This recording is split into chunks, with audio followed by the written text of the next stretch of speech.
लोग कहते हैं कि तुम संघर्ष करो, हम तुम्हारे साथ हैं। यदि लोग सच में साथ होते तो संघर्ष की जरूरत ही नहीं पड़ती।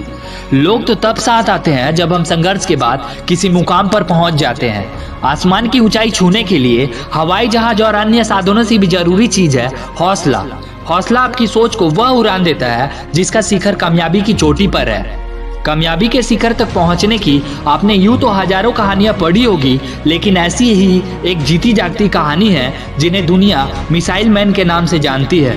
भारत के पूर्व राष्ट्रपति एपीजे अब्दुल कलाम। जी हाँ, आज मैं ऐसे ही महान व्यक्ति के ऊपर कुछ बातें बताने जा रहा हूँ जो हमारे जीवन में बहुत ही ज्यादा मायने रखता है, जिसे सुनने के बाद आप अपने सोच का तरीका ही बदल दोगे और आप खुद के अंदर एक नई पावर फील करोगे।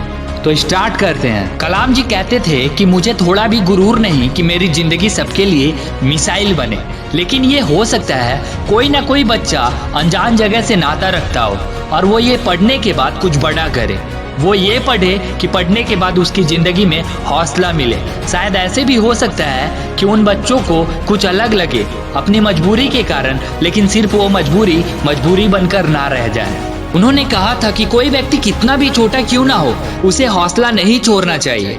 मुश्किलें जिंदगी का हिस्सा है और तकलीफें कामयाबी की सच्चाई है। खुदा ने वादा तो नहीं किया कि आसमान हमेशा नीला ही रहेगा, जिंदगी भर फूलों से भरी राहें मिलेंगे। ईश्वर ने ये प्रॉमिस तो नहीं किए कि सूरज होगा तो बादल नहीं होंगे, खुशी होगा तो गम नहीं होंगे, रिलीफ होगा तो पेन नहीं होंगे। यही तो जिंदगी की सच्चाई है। आपको पता है दोस्तों, कलाम सर अपने काम को लेकर इतना ज्यादा सीरियस होया करते थे कि उनकी सगाई जिस दिन होनी थी वो अपने सगाई को ही भूल गए और उसके बाद उन्होंने उस दिन शादी ना करने का फैसला लिया।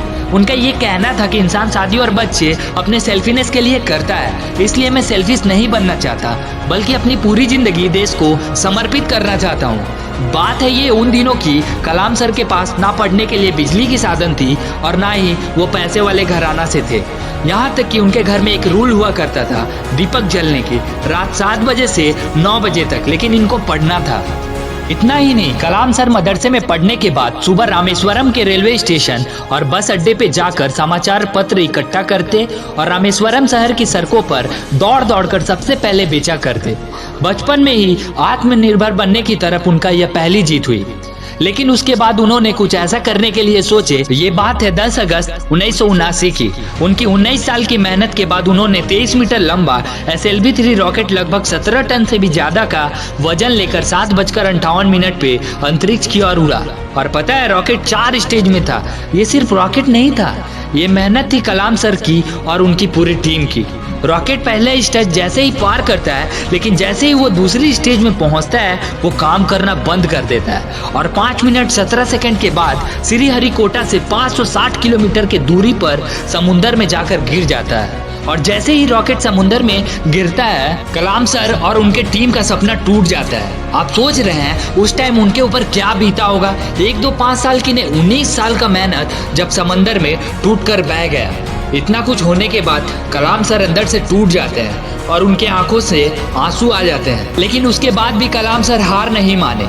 कलाम सर कहते थे, अगर तुम सूरज की तरह चमकना चाहते हो तो पहले सूरज की तरह तपना सीखो।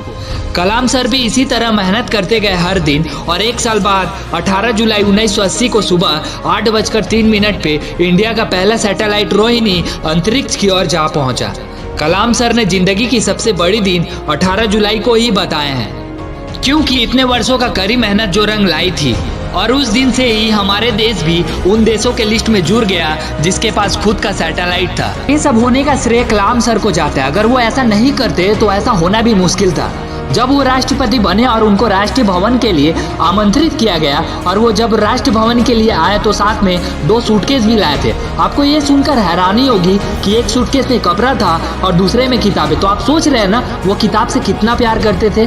मैं यहाँ कुछ बताना चाहूँगा दोस्तों, इंसान अपने एक्शन से बड़ा बनता है और एक्शन आते हैं विचारों से और विचार आते हैं राइट नॉलेज से, इन्फॉर्मेशन से। जैसा नॉलेज, फैक्ट या बातें पता होगी वैसे ही आपका एक्शन होगा। याद रखना, ज्यादा नॉलेज से कई गुना बेहतर है सही नॉलेज का होना। ज्यादा मेहनत से कई गुना ज्यादा मैटर करता है कि मेहनत कहाँ हो रही है।